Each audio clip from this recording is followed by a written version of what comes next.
Glory to God, glory to Christ Jesus. Isang pinagpalang hapon po sa ating lahat dito, mga kapatid. Amen. At isang pinagpalang hapon po sa mga nakasubaybay sa atin, sa YouTube channel, at ganoon din po sa ating Facebook. Amen. Isang Amen. pinagpalang po.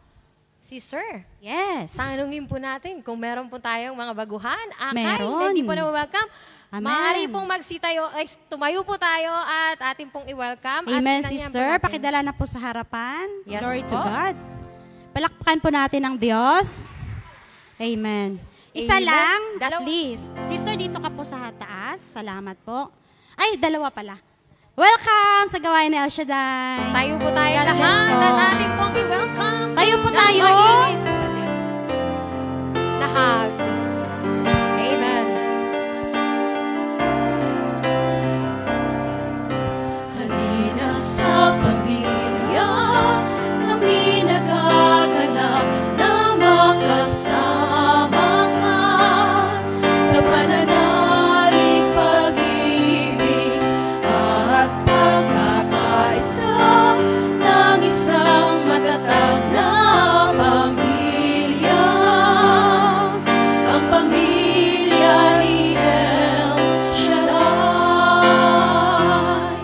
Tayong mga anak ng Diyos, tayo'y magmahalan. Sa bawat sasabihin ng pag-ibig siyang laman. Sa puso ng bawat isa, siya ang manahan. Bawat pamilya, maging tahanan niya.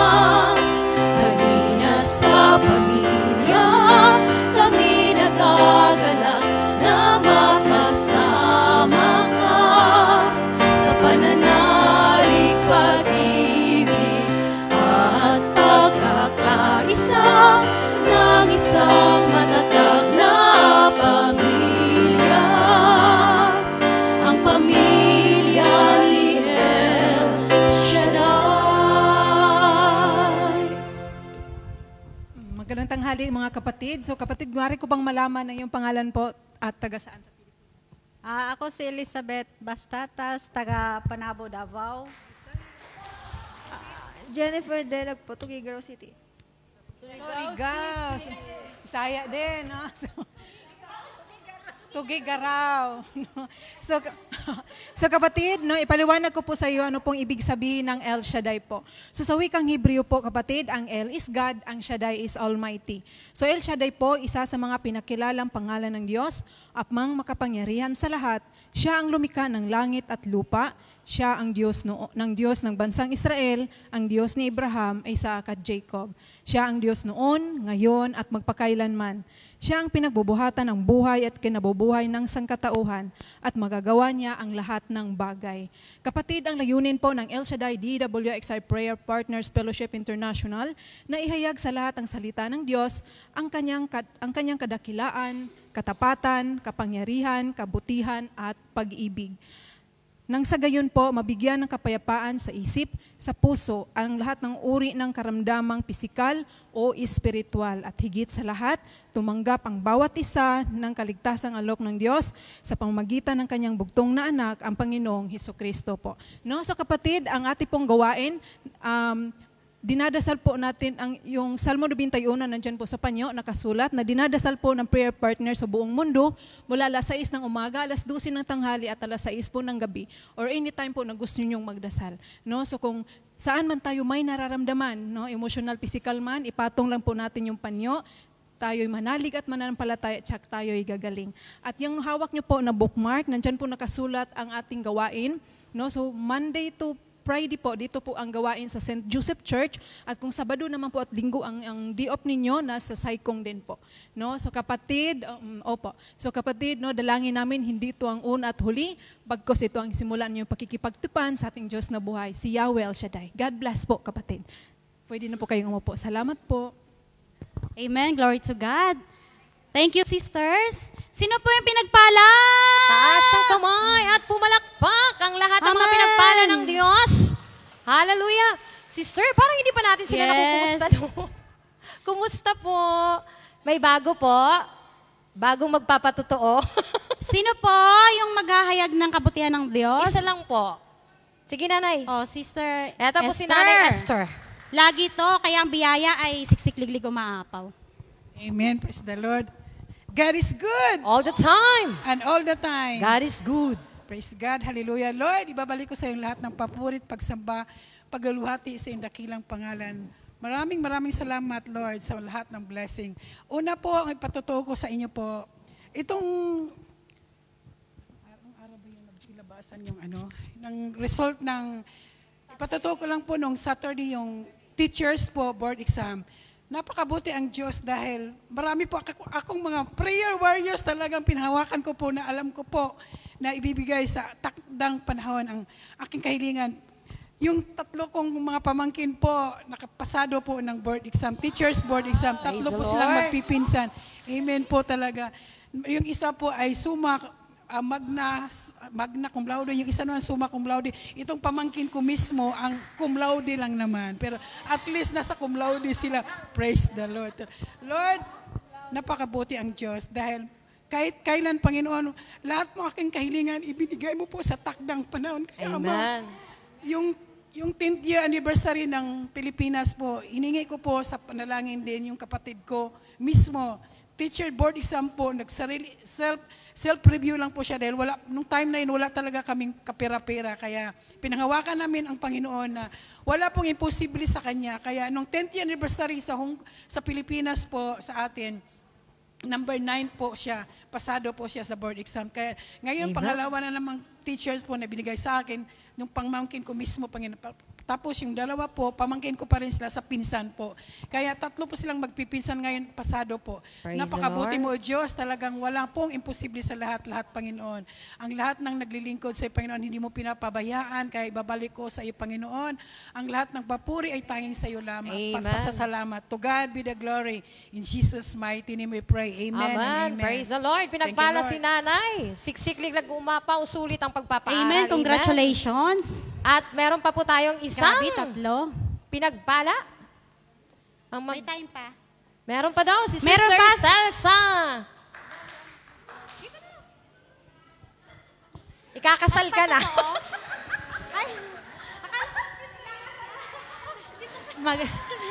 Glory to God! Palakpakan natin Diyos. Hindi nakabahan ako.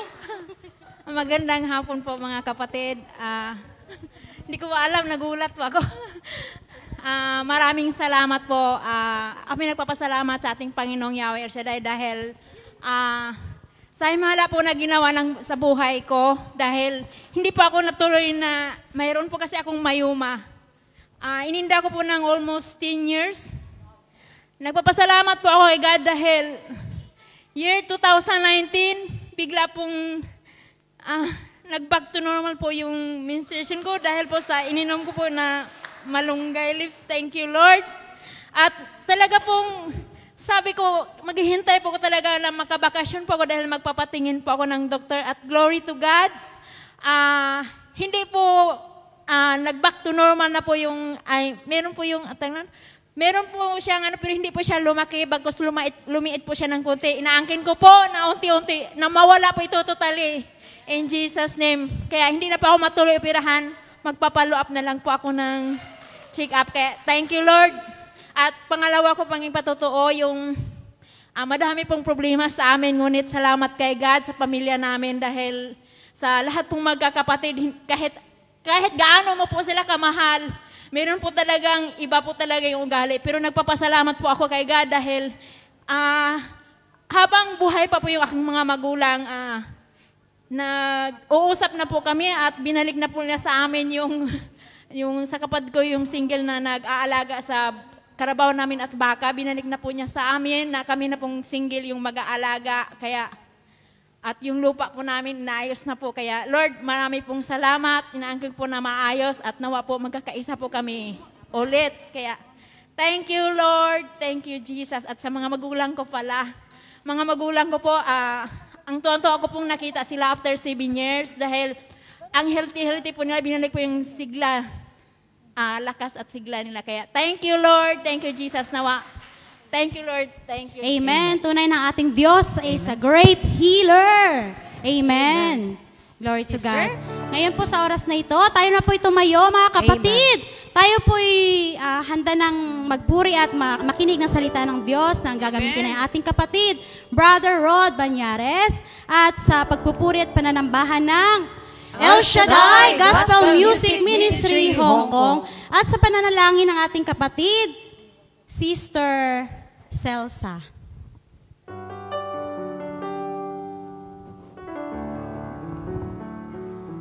In the name of the Father, the Son, the Holy Spirit. Amen.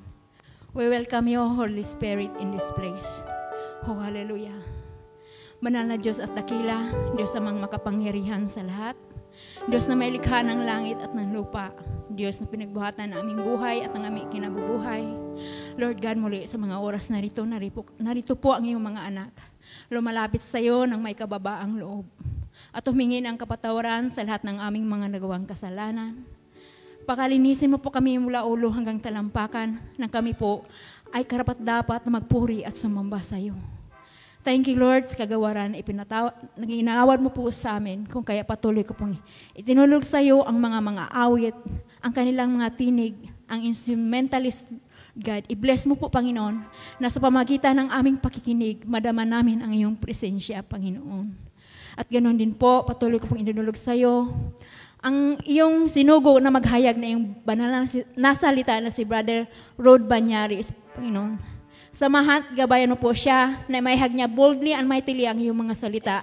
Na maunawaan namin ang iyong mga salita at amin pong maisabuhay sa pang-araw-araw naming buhay. Kaya Lord, maraming salamat kung kaya patuloy ko po rin po sa iyong idinudulog ang apat na sulok sa lugar na simbahan ito na wala pong bakagambala sa aming pakikinig na iyong banal na salita. Ito po, Panginoon, aming hiniling sa pangalan ng iyong bugtong na anak na siyang nagahari noon, ngayon at magpakailanman. Amen. Sa ngalan ng Ama, ng Anak, ng Diyos at ng Espiritu Santo. Amen. Amen. Praise the Lord. Amen. Glory to God. Palakpakan natin Diyos na buhay. Amen. Sa oras na ito, itaas ating mga kamay. Tayo po'y sama-samang umawit, magpuri sa ating Diyos at damhin natin presensya ng ating Diyos sa oras na ito. Hallelujah. O narito kami, O Diyos, sa iyong banal na harapan, Panginoon. Nagpapakumbaba, O Diyos. Puspusin mo kami, O Diyos, ng iyong banal na Espiritu na sa aming pagpupuri ngayon, O Diyos, ay maluwalhati yung dakilang pangalan. Hallelujah. Kumilos na, O Diyos, sa aming buhay sa oras na ito. Hallelujah.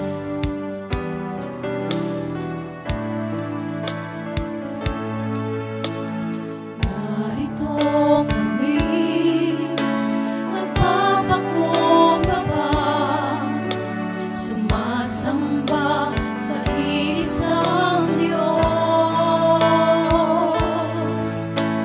Hinahanap namin karigtan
God, glory to Christ Jesus.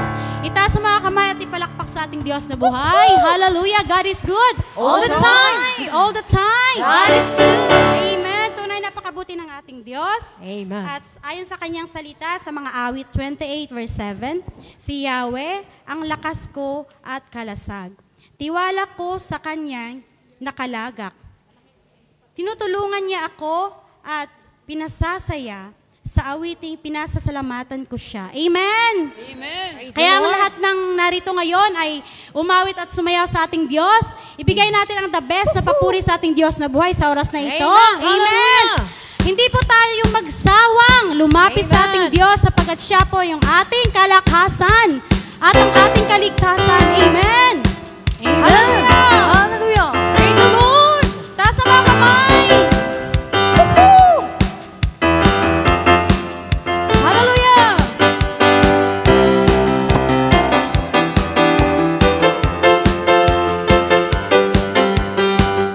Woo! Glory to God! Taas na mga kamay! Lahat ay sumayaw!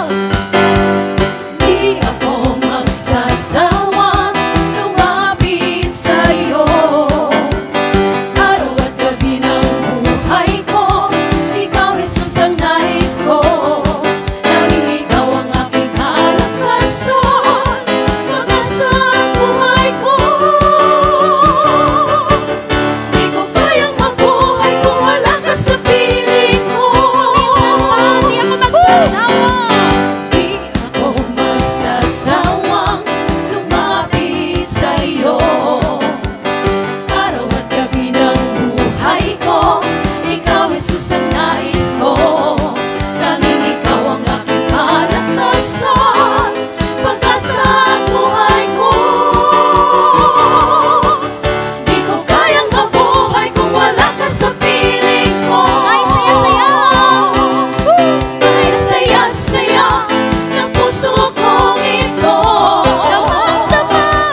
Amen. Hallelujah. Amen. Glory to God. Pinawisan ba Praise kayo? the Lord. Amen. Hiningal. Amen. At least hindi kayo nabitin. Amen. Para sa pagpupuri sa ating Diyos, bigay tudo, saya. Amen. Glory to God. Taas ang ating mga kamay, patuloy tayong magpuri at umawit sa ating Diyos na buhay. Hallelujah. We thank you, Lord, sa oras na ito, Panginoon. Maraming salamat, O Diyos, na muli mo kaming dinala sa lugar na ito, Diyos, upang makapagpuri sa iyo, sumamba sa iyo, Panginoon. Maraming salamat, O Diyos, sa buhay, sa kalakasan na patuloy mong ipinagkakalob sa aming buhay. Thank you, Lord. Tunay, O Diyos, na walang hanggan ngayong kabutihan, ngayong ang iyong kabanalan, O Diyos. Walang hanggan ang iyong kadakilaan. Amen, Lord. Kaya sa oras na ito, Panginoon, dinggin mo ang aming mga awiting papuri na inalay sa iyo, Panginoon. Amen. Hallelujah.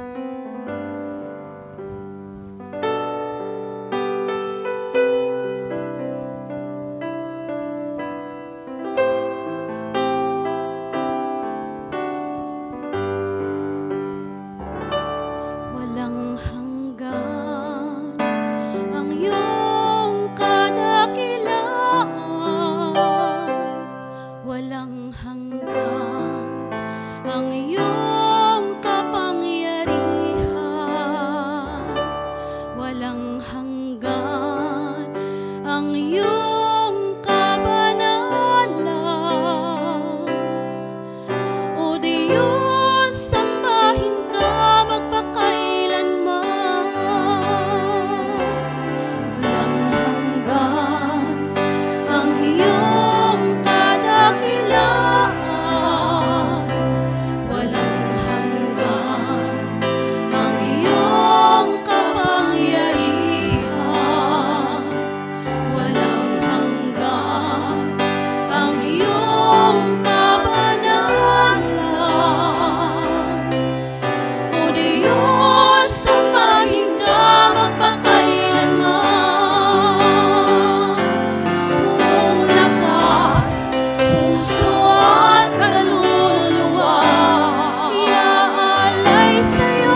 Glory to Christ Jesus.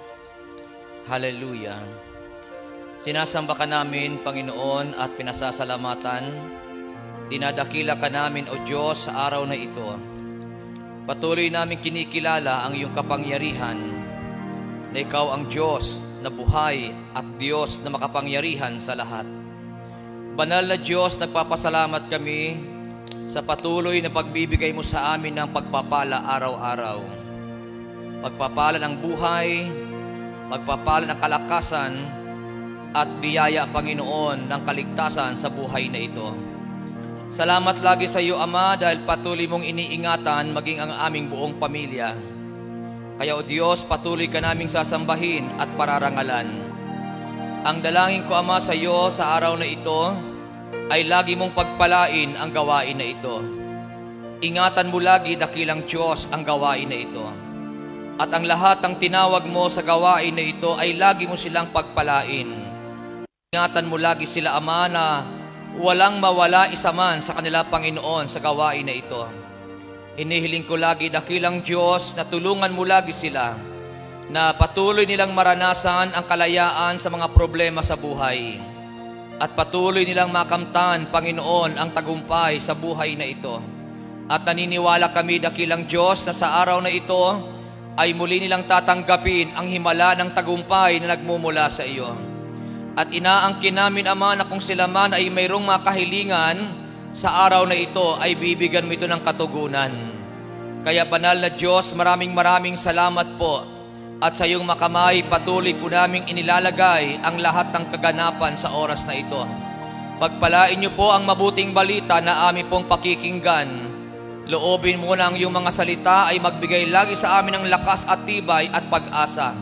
At inaangkin na po namin, Ama, na ang gawain na ito kanina pa ay pinagpala mo na. Amen. Salamat, dakilang Diyos, at sa iyo namin muli ibinibigay ang lahat ng kapurihan at kaluwalhatian at ang lahat ng pasasalamat sa pangalan ni Kristo Jesus.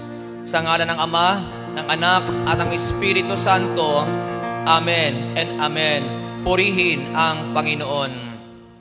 Purihin ang Panginoon, si Kristo ay narito na, aming lakas at pag-asa. Hallelujah.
palakpakan natin ang Panginoon. Hallelujah. Glory to God. Basahin natin ang ating gospel muli sa araw na ito. Sa Mark chapter 10, verse 28 hanggang 31. Sabi po ng Bible, at nagsalita si Pedro, tingnan po ninyo, iniwan na namin ang lahat at kami sumunod sa inyo. Sumagot si Jesus, tandaan ninyo ang sinumang nag-iwan ng kanyang tahanan o mga kapatid, mga magulang, mga anak, mga lupain, dahil sa akin at sa magandang balita, ay tatanggap sa buhay na ito ng 100 o 100 ulit pa ng mga iyon. Mga bahay, mga kapatid, mga ina, mga anak at mga lupain, ngunit may kalakip na pag-uusig. At sa panahong darating, magtatamo siya ng buhay na walang hanggan.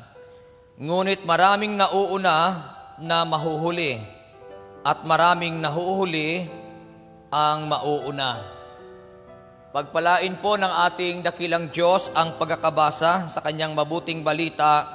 Mga kapatid, purihin po natin at palakpakan ang ating dakilang Yahweh El Shaddai. At ang aking paulit-ulit na dalangin sa inyo ay patuloy kayong pagpalain ng Diyos. Amen po. Kaya kayo mga naririto, huwag kayong mag-alala. Kung kayo ay mayroong mga kahilingan, ibibigay po ng Diyos sa inyo yan. At kung kayo naman ay mga may problema, manalig kayo, malulutas po yan. At kung kayo ay may utang,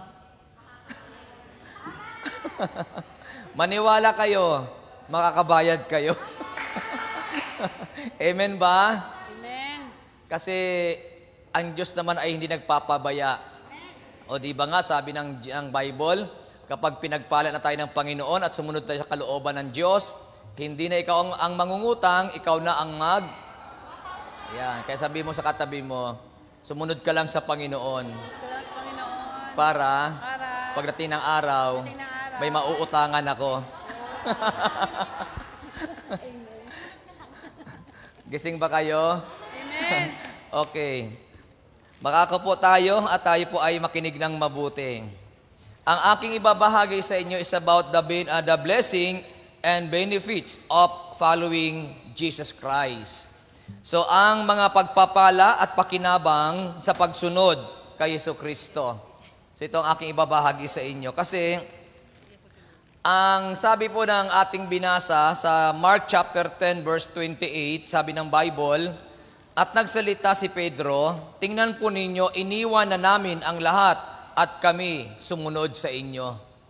Sabi ni Pedro, tingnan po ninyo, sabi ni Pedro, iniwan na namin ang lahat at kami sumunod sa inyo. Para bagang pinapakita ni Peter na wala na, iniwan na namin lahat, finurget na namin lahat, at sumunod kami sa inyo. Parang tayo mga naririto, Lord, kinalimutan ko na lahat sa buhay ko, trabaho, church, ministry na lang ang aking buhay. Parang iyon ang ating laging nakikita, Pero huwag kayong mag-alala kasi naniniwala ba kayo na may biyaya sa pagsunod sa Diyos? Sinong naniniwalang may biyaya sa pagsunod? Alam niyo po, isa po sa pinakamahalaga sa Diyos na kanyang hinahanap ay pagsunod. Sabihin mo, pagsunod. Isa po yan sa pinakamahalaga sa Panginoon. Alam niyo kung bakit? Ang unang hari ng Israel, si Saul. Siya ang unang hari ng Israel. Alam niyo ba na siya po ay natanggal sa pagiging hari? Alam niyo kung bakit? Kasi may pinapagawa ang Diyos sa kanya, pero iba ang ginawa ni Saul. Ibig sabihin, ang hinahanap ng Diyos sa atin, sa bawat isa, ay pagsunod sa kanyang kalooban. Kaya noong time na mayroon pong ipinapagawa ang Diyos kay Saul, kinausap po siya ni Samuel. Kasi sa lumang tipan, ang mga propeta po ang tinatawag na mouthpiece ng Diyos. Nagsasalita ang Diyos sa lumang tipan sa pamagitan ng mga propeta. Ngayon naman, marami na po ang bibig ng Diyos ngayon, o na nagiging bibig ng Diyos ang mga preachers. Tapos yung kapwa natin nagiging bibig ng Diyos. Kaya minsan ginagamit ng Panginoon ang ating kapwa for correction. Kaya pag mayroong mga bagay na dapat itama sa atin, minsan ginagamit ng Diyos ang ating kapwa to correct us, di ba? Tapos para tayo ay madala talaga sa tamang buhay. Kaya sa lumang tipan, tanging propeta lang ang ginagamit ng Diyos para maging tinig niya, maging bibig ng Diyos. Kaya ginamit ng Diyos si propeta Samuel kay Saul para iparating kay Saul kung ano ang pinasasabi ng Diyos. Ngayon, napakaganda ng utos ng Diyos kay Saul na lusubin niya ang isang bayan, patayin lahat, walang ititira, kahit bata, matanda, hayop, lahat patayin. Kasi sa lumang tipan, alam niyo po, kapag gusto ng Diyos talaga na mabuild, maitayo talaga yung isang bayan ng Diyos, yung talagang malinis na tao o yung malinis na bayan, aalisin niya yung mga hindi malinis. Halimbawa, sa lumang tipan, bago dinala ng Panginoon ang kanyang bayan sa Kanaan, inalis niya muna ang lahat ng tao sa Kanaan. Kasi yung mga tao sa Kanaan ay sumasamba sa iba't ibang Diyos. Ngayon, para ang bayang Israel ay ma-focus lang sa pagsamba sa iisang Diyos, inalis niya muna yung mga panggagalingan o pagmumulan ng pagkakasala ng Israel. At ang kanyang inilagay ang kanyang bayang Israel para doon niya simulan na isang Diyos lang ang dapat sambahin. Ngayon, ipinagbawal din sa bayang Israel nung panahon na mag-asawa ang mga Israelita nang hindi nila kalahi. Kasi ang danger, kapag nag-asawa ang Israel nang hindi nila kalahi, ay posibleng ang bayang Israel ay mahikayat sa pagsamba sa ibang Diyos. Kaya pinagbabawal yon. Ganon din sa atin minsan. Minsan, ang advice din sa atin ay kung mag-aasawa ka, dapat kapanalig, ka-prayer partner or maka-Diyos para hindi ka na mahikayat na ikaw ay tangayin, na maging makamundo uli. At least kung pares kayo maka-Diyos, kahit anong mangyari, pares kayo sasamba kay El Shaddai. So yun ang mga dahilan. Ngayon, kay Saul, pinagagawa ng Diyos kay Saul na alisin ang mga tao na ito na magdudulot ng pagkapahamak ng bayang Israel. Kaya lang, ang ginawa ni Saul ay baliktad. Yung ang hari na pinapalusob sa kanya ay hindi niya pinatay, inuuwi niya ito ng buhay. At pangalawa, yung magagandang hayop na nakita nila sa lugar na iyon na kailang pinuntahan ay kanilang ring kinuha at ito ay iniuwi din. Ang ganda ng purpose ni Saul. Ang purpose ni Saul ay yung mga hayop na iyon ay kanilang ihahandog sa Diyos. So napakaganda ng layunin. Ihahandog sa Diyos yung kanilang inuwing mga hayop. Kaya lang, hindi ugma doon sa utos ng Diyos sa kanila. Bakit ang utos ng Diyos, patayin lahat. Kaya po, doon lumabas yung word na obedience is better than sacrifice. Higit ang pagsunod sa mga handog. Kasi, tayo ay handog tayo sa Diyos, kung mayroon tayong nilalabag sa salita ng Panginoon, hindi tayo nakakasunod sa kalooban ng Diyos. Alam niyo po ang dahilan ni Saul kung bakit nagawa niya yon na inuwi niya ang mga hayop na magaganda, maaayos, kasi yun ang bulong sa kanya ng mga taong nakapaligid sa kanya, ng kanyang mga tauhan. Yun ang sinasabi ng mga tao sa kanyang paligid. Itong si Saul naman ay, ang sabi ng Bible, natakot siya sa mga tao na ito. Kaya sinunod niya yung mga tao, kasi natakot siya. So alam niyo po minsan, ang pinagbabawal ng Diyos, lalo pag ikaw ay mananampalataya, ay takot. Sabi mo sa iyong katabi, huwag kang matatakot. Kasama mo ang Diyos. O sino naniniwalang kasama niya ang Diyos? Pag kasama mo ang Diyos, huwag kang matatakot. Kahit ano pa ang gawin sa iyo sa paligid, huwag kang matatakot. Tandaan niyo po ito, ang taong kasama ang Diyos ay ipagtatanggol at iingatan ni Yahweh El Shaddai. Mukhang hindi yun naunawaan. Okay, ulitin ko po. Ang taong kasama ang Diyos, kahit ano ang nakapaligid sa kanya, hindi siya matatakot. Bakit? Iingatan ka at ipagtatanggol ka ni Yahweh El Shaddai. Amen po ba? Sinong naniniwalang iingatan at ipagtatanggol siya ng Diyos? O kaya sabihin mo sa katabi mo, huwag kang matatakot sa bulong sa iyo ng mga nakapaligid sa iyo. Tama po ba? Pag para kay Lord, huwag kayong matatakot sa mga taong nakapaligid sa iyo. Hayaan niyong maluwalhati ang Diyos sa iyong mga gagawin. Tama po ba? Kaya si Saul ay inalis sa kanyang kalagayan, sa kanyang katatayuan, kasi nga doon sa kanyang pagsuway. Kaya pag ang tao ay sumusuway, ibig sabihin, mararanasan natin ang hindi magandang kalagayan sa buhay. So dito po, sabi natin kanina, the blessings and benefits of following Jesus Christ. So, ang sabi po ng Bible, tingnan po ninyo, iniwan namin ang lahat at kami sumunod sa inyo.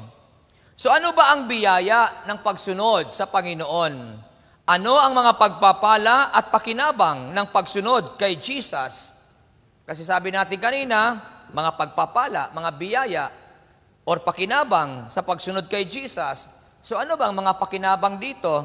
Pag tayo sumunod kay Lord, ano ba ang ating mapapala? Mayroon ba tayong pakinabang kapag tayo sumunod kay Lord? Sino niniwalang may pakinabang siya at may pagpapala pag sumunod siya kay Lord? O di ba may mga wala na sa church, wala na sa gawain, at nagtitinda na lang ngayon kapag day off nila kasi sa pagtitinda raw nila may pakinabang, may kita. Pero ang tanong, magkano kaya kikitain sa pagtitinda?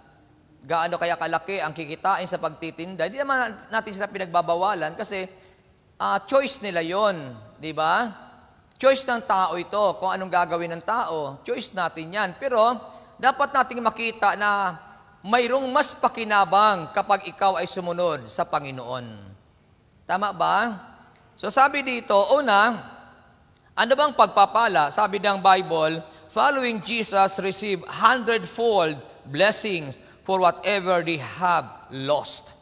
So anong ibig sabihin nun, Brother Rod? Ang pagsunod kay Jesus ay tumatanggap ng daan-daang beses na pagpapala para sa anumang nawala sa Kanya. So ano ba yung daan-daang pagpapala? Ang sabi ng Bible sa Mark chapter 10 verse 29, sumagot si Jesus, tandaan ninyo, ang sino mang nag-iwan ng kanyang tahanan o mga kapatid, mga magulang, mga anak, mga lupain dahil sa akin at sa magandang balita ay tatanggap sa buhay na ito ng 100 ulit pa ng mga iyon, mga bahay, mga kapatid, mga ina, mga anak at mga lupain. Ngunit may kalakip na pag-uusig. At sa panahong darating, magtatamo siya ng buhay na walang hanggan. Tatandaan niyo po kung isa-isahin natin ang binanggit ng Bible, ang sino mang mag-iwan ng kanyang tahanan, mga kapatid, mga magulang, mga anak, mga lupain, dahil sa akin at sa magandang balita, ay tatanggap sa buhay na ito ng 100 ulit pa ng mga iyon. O mga iyon, mga bahay, mga kapatid, mga ina, mga anak, at mga lupain. Ngunit may kalakip na pag-uusig. Hindi po include dito yung asawa, no? Hindi na isama na nag-iwan ng asawa. Ang naka-include lang dito, kapatid. Tapos bahay, ina, anak, lupain. Yun lang nakasama doon sa mga binanggit ng Bible. Bakit kaya hindi sinamang asawa? Ha? Ano kaya ang dahilan? Bakit hindi sinamang asawa? Kasi mga dalaga kayo. Amen ba? So, mapapansin po natin na hindi po literal na iiwan mo sila. Ang binabanggit ng Bible, natatanggap ka ng 100-fold blessings, di ba, katulad ngayon, ano ba yung mga naiiwan natin, di ba? Dahil kay Lord, minsan naiiwan mo yung lahat sa buhay mo. Pero sabi ng Bible, lahat ng naiiwan mo, hindi tinatalikdan, hindi tinatalikuran, kundi naiiwan mo. 100 ibayo ng pagpapala ang tatanggapin mo. Kaya nga, sa pagsunod sa Panginoon, magugulat ka, bakit sa halip na ikaw ay mag-decrease yung blessing mo, bakit lalo nag-i-increase ang blessing mo? Naranasan nyo ba yon? Sa halip na ikaw ay magkulang, bakit lalo kang sumasagana? Sa halip na ikaw ay magipit at maipit, bakit lalo kang nagtatagumpay? Kasi pangako ng Diyos yun eh. Tama ba? O sino po dito nagpapaaral ng anak? Taas ang kamay. O may pinag-aaral? Taas ang kamay, may pinag-aaral. O, di ba kung kikwintahin mo yung pagpapaaral mo sa estudyante, pagka siya nakagraduate na, pag kininta mo yun, ikaw mismo magugulat eh. Saan nga kumuha ng ganong kalaking halaga? Bakit nakatapos ang taong ito? Di ba? Kasi, kapag ikaw ay nasa Panginoon, sumusunod ka sa Kanya, magugulat ka, nagagawa mo yung tungkulin mo na ikaw mismo ay mamamangha. Bakit ito nangyayari?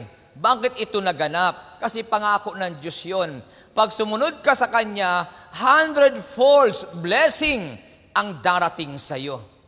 Yan bang ibig sabihin ng 100-fold blessing? 100 ibayo. Ibig sabihin, hindi lang isang pagpapala ang darating sa iyo. 100 ulit ng pagpapala ang darating sa iyo. Anong gustong ipakita ng Bible doon? Ibig sabihin, ang blessing na darating sa iyo ay walang pagkukulang. Kasi kung isang beses lang, pagkatapos wala nang kasunod. 100 ibayo yun. Minsan nga, hindi pa tayo maabot sa 10 Mayroon na namang kasunod. Amen ba? 100-folds pa yung blessing ng Lord na nakalaan sa mga sumusunod sa Panginoon. Kaya magugulat kayo kasi kung ating titingnan ang buhay natin bilang mga followers ni Christ, sabihin nga natin, paano bang pagsunod sa Panginoon, Brother Rod? Simple lang naman di ba? Unang-una, kapag ginagawa mong kalooban niya, ano bang kalooban ng Panginoon? Yung tamang buhay, yan ang kalooban ng Diyos sa atin. Yung tamang direksyon ng buhay, yan ang kalooban ng Diyos sa atin Ang kalooban ng Diyos sa atin ay mamuhay tayo ng may kabanalan. Kapag ginagawa natin yon, ibig sabihin, sumusunod ka sa kalooban ng Diyos, sumusunod ka kay Jesus. Kasi si Jesus ay hindi siya gumawa ng anumang bagay na hindi maganda. So, ibig sabihin, hinahanapan din tayo ng Panginoon ng pagiging righteous. Amen po ba? Ano bang ibig sabihin ng righteous o righteousness? The state of being right with God and men. Tama po ba? Kaya kapag sinisikap nating gawin ang kanyang gusto, ang kanyang kalooban, ibig sabihin, sumusunod ka kay Jesus Christ. Sumusunod ka sa Panginoon. So anong kapalit noon, mga kapatid? Kapag ginagawa mo ang kalooban ng Diyos, namumuhay tayo ng tama sa mata ng Diyos at sa mata ng tao, ano ang pangako doon ng Bible? Di ba sabi natin ay pagpapalain ka ng Diyos ng 100 ibayo. Nang ibig sabihin nun, ano ba yung 100 ibayo na pagpapala? Hindi lang po yun nakatuon o naka-address doon sa financial blessing. Kasi ang financial blessing, isa lang yon sa biyaya ng Diyos. Tama po ba? Pag sinabing 100-folds of blessing, ay kasama na doon yung magandang kalusugan, yung kalakasan, yung proteksyon ng Panginoon, yung kanyang pagliligtas sa atin, yung kagalingan sa karamdaman. Amen ba? Kaya nagugulat tayo, alam niyo po, mayroon ko narinig na patotoo sa social media, isa sa leader ng youth natin sa Manila, narinig ko yung kanyang sharing. Habang ako ay nag-scan ng Facebook ko, ng aking cellphone, Alam niyo ba na sabi niya, tatlong beses siyang nagpa-x-ray kasi ang finding ng doktor sa kanya ay puputulin ang kanyang mga paa kasi nabubulok ang buto sa kanyang paa. Kaya ang ano sa kanya ay puputulin. Yun ang solusyon. So alam niyo po ang ginawa ng taong ito, humingi ata, I think humingi siya ng 2 weeks na parang favor do sa doktor na within 2 weeks ay wag muna siyang pakikialaman. So alam niyo po sa kanyang patotoo, sa 2 linggong yon, wala siyang ginawa kundi kausapin ang Diyos. Yun ang kanyang ginawa. Kasi puputulin ang kanyang paa. Sabi niya, bago putulin ang kanyang paa, bigyan muna siya ng palugit na 2 linggo. Yung 2 linggo na yon, wala siyang ginawa kundi manalangin, sumamba sa Panginoon. Kasi sabi niya, wala nang nga siyang boses para kumanta, para sambahin ang Diyos sa pagkanta, pati ako puputulin pa. Paano ako makakasayaw sa kanya? So para bagang pinutol na lahat. Kaya sabi niya, ang pakiusap niya, wag naman maputol ang kanyang mga paa kasi yun na lang ang gagamitin niya sa pagsamba sa Diyos, ang kanyang pagsayaw. Kaya sa loob ng 2 linggo, yun ang kanyang ginawa, nakipag-usap, sumamba sa Panginoon. At alam niyo po, after 2 weeks, bumalik siya sa doktor. Nung i-x-ray ang kanyang paa, nagulat daw, lumaki ang mata ng doktor kasi wala na yung bulok ng kanyang buto sa paa. And then, hindi makapaniwala yung doktor. Pinaulit-uli, pina-x-ray uli. Ganun uli ang result. Nang laki ang mata ng doktor kasi sabi, ang inaasahan ng doktor, puputulin ang kanyang mga paa kasi nabubulok nga. Pero bakit doon sa x-ray, wala nang butong nabubulok? So, ang ginawa ng doktor, hiningi uli ang pagkakataon magpa-x-ray uli doon sa pinakamataasan na yung pinaka-high-tech na ng x-ray. Doon siya ngayon, pinag-x-ray. So, after ng x-ray niya, 3 beses na kanyang x-ray, dinala ulit sa doktor ang result, nang laki uli ang mata ng doktor. Kasi ang sabi ng doktor, ang akala ko puputulin namin ang iyong mga paa, pero bakit wala nang butong nabubulok sa iyong mga paa? So anong ibig sabihin doon, mga kapatid? Wala namang sumusunod sa Panginoon na bibiguin ng Diyos. Walang sumusunod sa Panginoon na hindi talaga niya pagpapalain. Kaya, isa po sa 100 folds of blessing na pwede mong tanggapin ay kagalingan sa sakit at karamdaman. Kasi wala namang imposible sa Diyos. Lahat ay magagawa ng ating Yahweh El Shaddai. Amen ba? Kasi hindi naman tayo naglalaro sa gawain na ito. Ang gawain nito ay totoo. Gawain ito ng Diyos, hindi ito gawain ng tao. Kaya pag sumunod ka sa Panginoon, yung 100 folds of blessing, tiyak, hindi man mabuo yung 100 iba yung pagpapala, tiyak doon sa nakapaloob sa 100 folds na yun na blessing, ay tatanggap ka. Amen ba? E ano ba nakapaloob doon sa 100 folds of blessing? Sabi nga natin kanina, kaligtasan, magandang kalusugan, kalakasan, at kasama doon yung kasaganahan sa buhay. Bakit anong sabi ng aklat ng Deuteronomy, chapter 28? Kapag sinunod mo ang kanya mga utos, anong sabi doon? Sa loob at labas ng iyong bayan, pagpapalaing ka ni Yahweh El Shaddai. Amen ba? At hindi mauubusan ng laman ang iyong lalagyan ng harina. Kasi sa lumang tipan, walang bigas. Ang naroroon, trigo. Kaya ang ginagamit noon ay lalagyan ng mga trigo, harina. Ang sabi ng Bible, hindi mauubusan ng laman ang iyong lalagyan ng harina. Yun ang mga pangako ng Diyos eh. Kaya ibig sabihin, pag sinusunod mo ang kalooban o sumusunod ka kay Jesus, hindi ka magkukulang. Amin po. Naniniwala kayong hindi kayo magkukulang? Sinong naniniwalang hindi siya magkukulang? Kaya lang, ang pagsunod sa Panginoon ay hindi po madali. Sabi ng Bible ang sabi ng banal na kasulatan, at mga lupain, ngunit may kalakip na pag-uusig. May kalakip na pag-uusig, sabi ng verse 30. May kalakip na pag-uusig. Bakit may kalakip na pag-uusig? Kasi kung kailan ka nagpapakabait, maraming galit. Andyan ba kayo? Gising ba kayo? Wala naman nagpapakabait na kinatutuwaan ng marami. Ang matutuwa lang sa'yo, yung taong nagpapakabait din. Kaya pag nagkakasundo kayo, mabait ka, nagkakasundo kayo, ibig sabihin pares kayo, mabait. Pero pag nagagalit yung iba sa'yo, ibig sabihin doon, yun ang katuparan ng banal na kasulatan. At may kasama, may kalakip na pag-uusig. Anong ibig sabihin doon? Kasama sa buhay Kristiyano na mayroong uusig sa'yo. May uusig sa atin. Hindi naman lahat kasi matutuwa. You cannot please everybody. Tama po ba?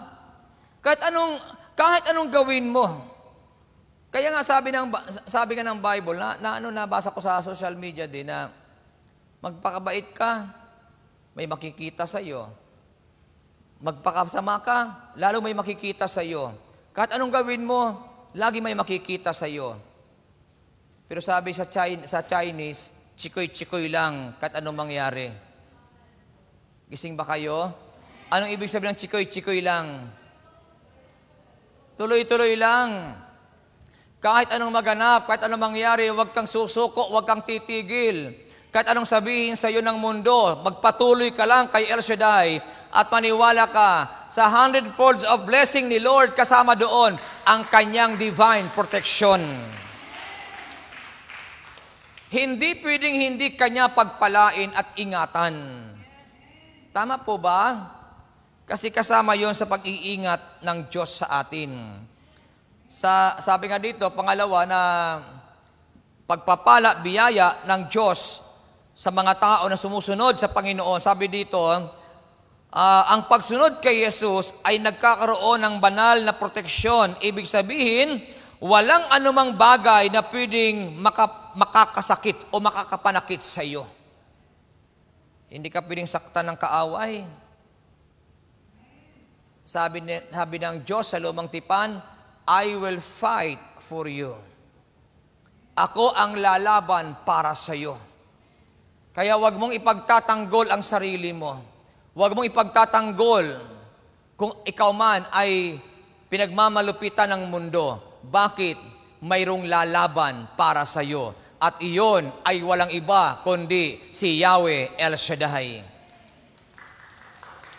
Amen ba? Huwag mong ipaglaban ang iyong sarili. Mayroon kang tagapaglaban. Kanina nabanggit po ni Father yung tungkol kay, I think, si Father ba yun narinigan ko kanina? Yung tungkol kay Daniel? Or nabasa ko lang uli sa social media, sa isang mga ngaral din, na si Daniel, itinapon sa kulungan ng mga leon, pero anong ginawa ng Diyos sa mga leon? Pinatikom yung bibig ng mga leon. Bakit? Pag sumusunod ka kay Jesus, walang pwedeng malakit sa iyo. Andyan pa ba kayo? Kaya sabihin mo sa iyong katabi, walang pwedeng manakit sa iyo kapag ikaw ay sumusunod kay Kristo. Sino naniniwala doon? Kaya sundin mo lang ang Panginoon. Kung anong pinapagawa sa iyo, sundin mo lang. Sumunod ka lang sa Kanya. Tama po ba? Magugulat ka. Ang proteksyon ni Jesus ay laging nasa atin. Hindi niya pwedeng galawin ang kabuhayan mo, hindi niya pwedeng galawin ang pamilya mo, hindi niya pwedeng galawin ang trabaho mo. Kung yan man ay pinakikialaman ng kaaway, ang sabi ng Bible, I will fight for you. Ako ang lalaban para sa iyo. Tumahimik ka at ang Diyos ang lalaban para sa iyo. Tama ba? Kaya sabihin mo sa katabi mo, kung mayroon mang umuusig sa iyo, tumahimik ka lang. At ang Diyos ang makikipaglaban para sa iyo. Everybody say, praise the Lord. Kaya lahat kayong mga naririto ngayon, gawin nyo lang, sundin nyo lang ang ating Panginoon. Sundin nyo lang ang Diyos. Huwag kayong mag-alala, may tagumpay lagi sa buhay ng mga taong sumusunod kay El Shaddai. Kaya nawa sa araw na ito, pinagpala kayo ni Yahweh El Shaddai. Sinang pinagpala ng Panginoon? Ako'y nananalig, bababa kayo dito, answered prayer. Bababa kayo dito, taglay nyo ang biyaya ng Diyos. Kaya tumayo tayong lahat at tayo'y dumulog sa ating Panginoon. Glory to God, glory to Christ Jesus. Huwag kayo mag-alinlangan, lalo kayo mga bago. Huwag kayo mag-alinlangan, may gagawin ng Diyos sa inyo. Magtiwala kayo kay Lord. Hawakan na po ninyo ang iyong mga daladalahan, yakapin po ninyo yan, at ipikit natin ang ating mga mata. Hallelujah. Thank you, Lord. Thank you, Jesus. Panginoon, malapit sa'yo ang puso kong nag-iisa. Ikaw ang aking pag-asa. Panginoon, sagot sa aking dalangin, tapat kailanpaman, aking kapayapaan.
Yes, Lord God, pangako mo, Panginoon, ang aming panghahawakan, na kapag kami sumunod sa iyo, ang wika mo, Ama, walang sino mang pwedeng makapanakit sa amin.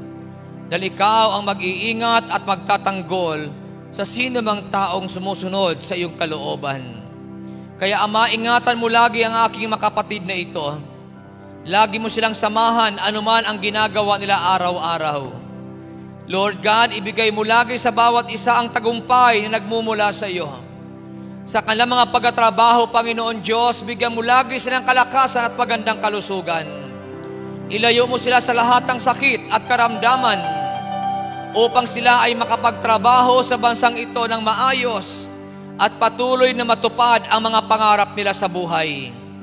At umaasa kami at nagtitiwala na silang sumusunod sa iyo, Panginoon Diyos, ay matutupad nila at mararating nila ang goal nila sa buhay. Kaya Ama, pagpalain mo po ang aking mga kapatid na ito sa kanilang mga pagtatrabaho, ang kanilang mga amo, pagpalain mo lagi dakilang Yahweh El Shaddai. At pagpalain mo rin po dakilang Diyos ang kanilang mga mahal sa buhay. Ingatan sila at proteksyonan.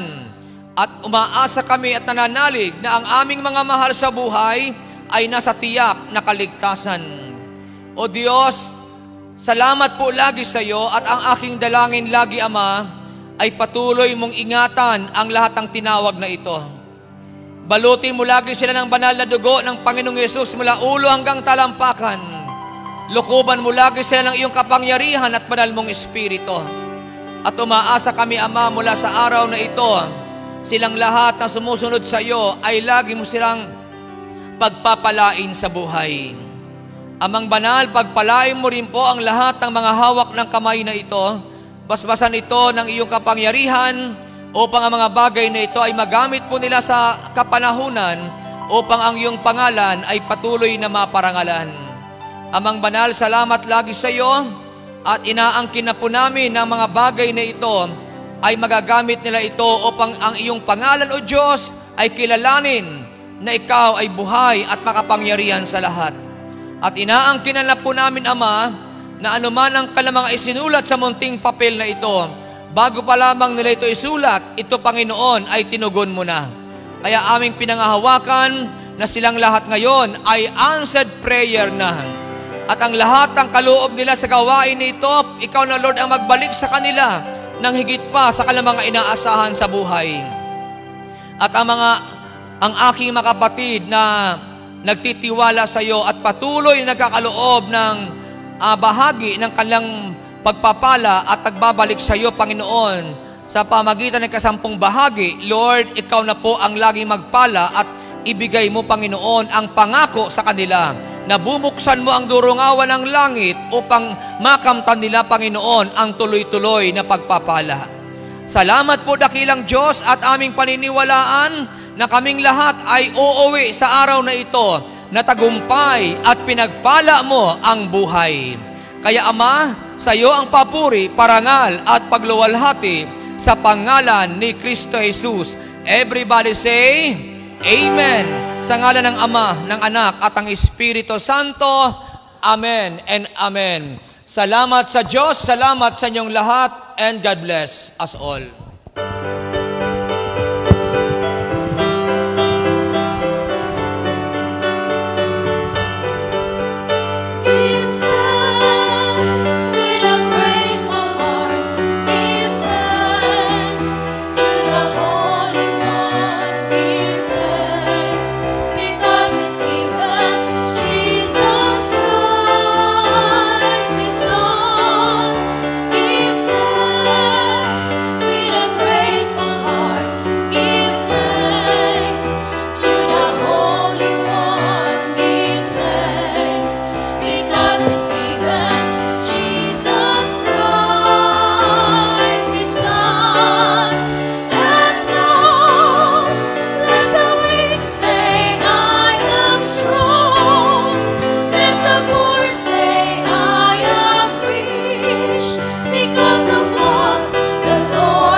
tayong nakatayo at ating dasalin ang Salmo 91, awit ng pagtitiwala sa Diyos. Siya ang naghahangad ng pagupkop ng kataas-taasan at nagtili sa kalinga niyong makapangyarihan. makapagsasabi sa kanyang Panginoon, muog ka tahanan. Ikaw ang aking Diyos, ang Diyos na tangi kong pinagkatiwalaan. Ika'y ililigtas niya sa panganib, sa umang nabitag. At kahit anumang mabigat na salot, di ka magdaranas. Lulukuban niya sa lilim ng kanyang malabay na pakpak. Sa kalinga niya ay natitiyak mo na ikaw ay ligtas. Iingatan niya at ipagsasanggalang pagkat siya ay tapat. Pagsapit ng gabi, di ka matatakot sa anumang bagay.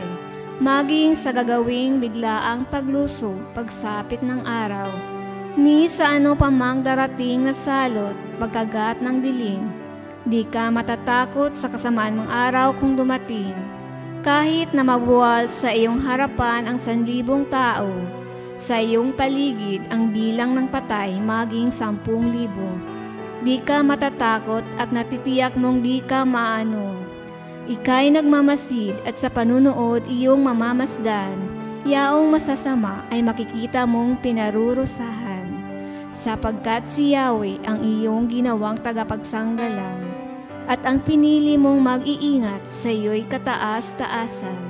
Di mo aabuting ika'y mapahamak at walang daratal, kahit anong uring mga paghihirap sa iyong tahanan. Susugoyin niya ang maraming anghel, silang susubaybay. Kahit sa ang dako ikaw maparoon, tiyak iingatan. Sa kanilang palad ay tatayukat silang magtataas nang hindi masaktan ang mga paa mo sa batong matalas. Kahit ang tapakan mo ay mga leon, ahas na mabagsik, di ka maano sa mga serpiente at liyong mababangis. Ang sabi ng Diyos, aking ililigtas ang tapat sa akin, at iingatan ko ang sinumang taong ako'y kikilanlin. Pag sila'y tumawag, laging handa ako na sila'y pakinggan, aking sasamahan, at kung may hilahil ay sasakluluhan. Aking ililigtas at ang bawat isa ay pararangalan. Sila'y bibigyan ko't gagantimpalaan ng mahabang buhay, at nakatitiyak ng tatamuhin nila ay kaligtasan. Maaaring ipinit ko ang langit at hindi pumatak ang ulan. Maaaring magpadala ko ng mga balang upang salantain ang lupaing ito. Maaaring palaganapin ko sa aking bayan ang salot. Ngunit sa sandaling ang bayang ito na aking pinili ay mapagkumbaba. Manalangin, hanapin ako at talakdan ng kanilang kasamaan. Diringgin ko sila, patatawarin ko sila, at ibabalik ko sa kanilang lupain ang katiwasayan at kasaganahan. Father, Son, Holy Spirit,